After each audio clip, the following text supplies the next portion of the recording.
In a country house on the edge of Madrid, a deaf old man covered his walls with monsters.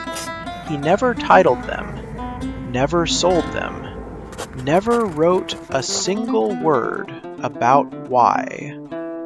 Half a century later, they were torn from the plaster, glued to canvas, and hung in a museum, where they've haunted us ever since.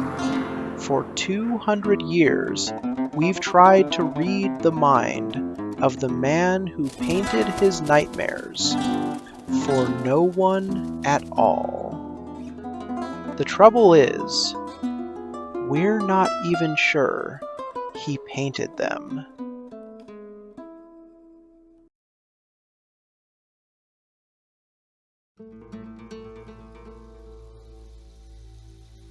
The house was called the Quinta del Sordo, the Villa of the Deaf Man. But here's the first strange thing. It wasn't named after Goya. The previous owner had been deaf too. Goya, deaf since a mysterious illness at 46, simply inherited the name. The kind of coincidence that sounds invented, but isn't. From the outside, it was almost pleasant. White stucco, fruit trees, a view of the river. Nothing suggested that one of the bleakest visions in Western art was waiting inside. Not in frames, not on canvas, but painted directly onto the plaster walls. Outside, sunlight and birdsong a deaf man couldn't hear. Inside, cannibals, witches, and the dark.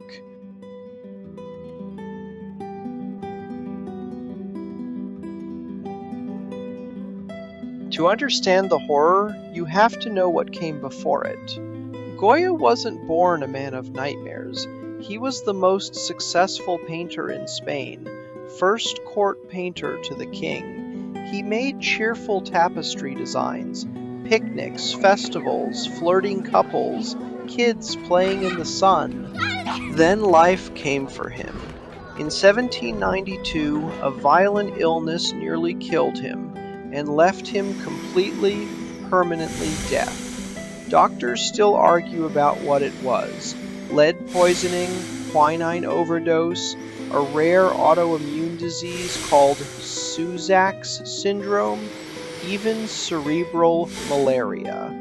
Whatever it was, it sealed him into silence. The sociable court painter who loved music and conversation was suddenly trapped inside his own head. Then came war. The Peninsular War, Napoleon's invasion, turned Spain into a slaughterhouse. Goya saw it all.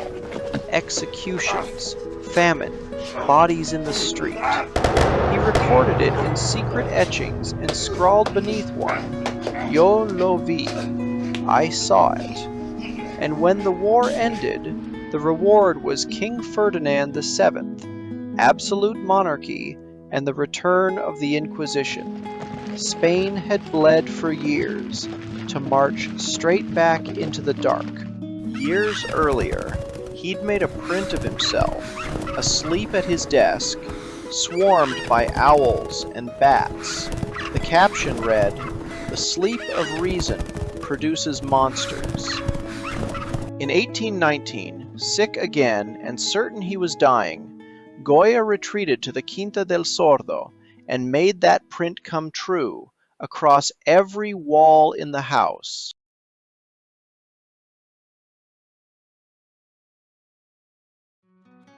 Saturn, the image everyone knows, the titan who ate his children to stop them overthrowing him. Here painted not as a calculating god, but as a wide-eyed creature, terrified of what he's doing, power devouring its own future, Spain consuming its own people, time eating us all, and a darker rumor. A photo from 1874 suggests the figure was originally far more obscene, censored when the painting was peeled off the wall. A giant black goat, the devil, preaches to a huddled mass of warped, faceless followers. Goya didn't believe in witches. He believed in something scarier.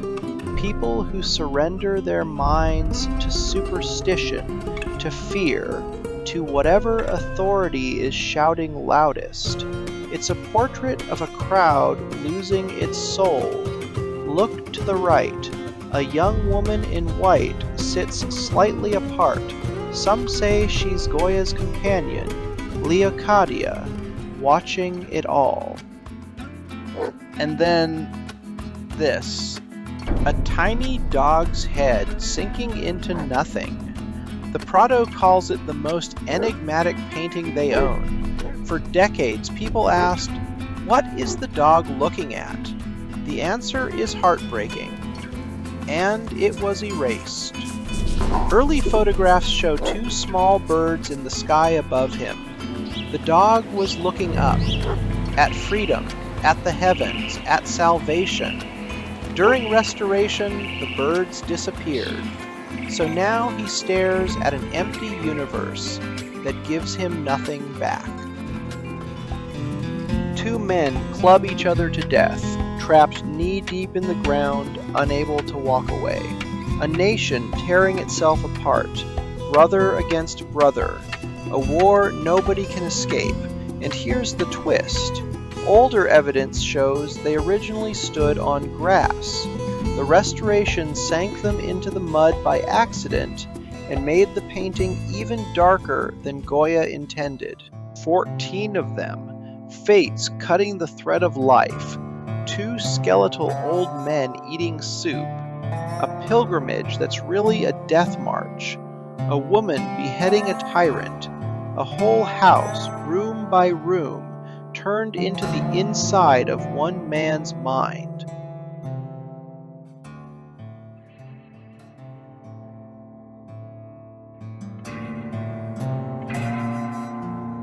X-rays revealed a secret. Under the nightmares are cheerful paintings, pleasant landscapes, pastoral scenes. Goya decorated his home with something gentle, then deliberately painted darkness over the top. Nobody knows what changed. We've already lost the birds in the dog. But that wasn't the only edit. When the murals were ripped off the walls and glued to canvas in 1874, they suffered enormously. Whole sections of Witches' Sabbath were cut away, faces softened, details erased. So here's the unsettling truth. We may not be looking at Goya's paintings at all. We're looking at damaged, ghosts of them. The earliest inventory counted 15 paintings. The Prado has 14, the likely missing one. Heads in a landscape, a cluster of faces staring directly out at you, eyes that follow you around the room. It vanished into a private collection in New York, the lost child of the family. And if you wanted to visit the room where Saturn hung, you can't.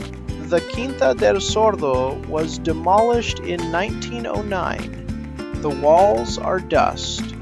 The canvases in the Prado are all that's left of a vanished house of horrors. Now the controversy that art historians barely whisper.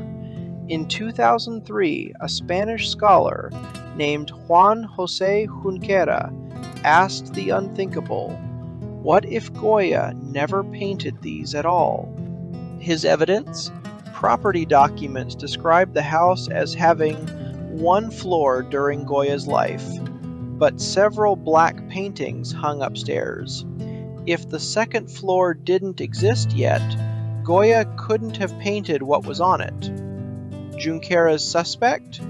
Goya's own son Javier, an amateur painter. The motive? Goya's broke fraudster grandson, Mariano, may have passed the murals off as his famous grandfather's work to inflate the price of the house. But the case collapsed under scrutiny. Scholar Nigel Glendinning pointed out, a visitor in 1838 described paintings on the staircase, which means there was an upper floor. Javier never signed a single painting in his life. He called himself a landowner, a capitalist, not an artist.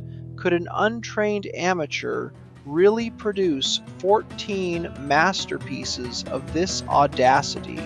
Almost certainly not. The Prado and nearly every expert still say the same thing. These are Goya's. But the question itself is the gold, because it's never been fully closed. So when you stand in front of Saturn, there's a 1 in 1,000 chance you're looking at the work of a forgotten son. Probably not, but probably is doing a lot of work. Here's what most people get wrong about Goya. He was funny. His private letters are full of dirty jokes and doodles. His etchings mock vain doctors, pompous nobles drawn as donkeys, holy men who turn out to be a coat draped over a tree. And some scholars argue the black paintings aren't only despair, they're savage comedy. Saturn is so wild-eyed he's almost cartoonish. One mural is openly satirical, mocking the Inquisition with grinning hags. By the end, you genuinely can't tell whether Goya is mocking the monsters or has become one. Goya is called the last of the old masters and the first of the moderns. The black paintings predicted Expressionism by 80 years. They haunt Munch, Bacon, Picasso, Dali. Joan Miro once sat in silence in front of the dog for half an hour because Goya did something no one had dared. He stopped painting heaven and hell and painted us. One last mystery. Goya died in exile in 1828. Years later, Spain reopened his tomb to bring him home. They found his skeleton, but the skull was gone, missing, never found. The man who painted humanity's darkest nightmares left behind one final horror of his own, the disappearance of his own head. Goya didn't paint monsters. He painted mankind without the mask.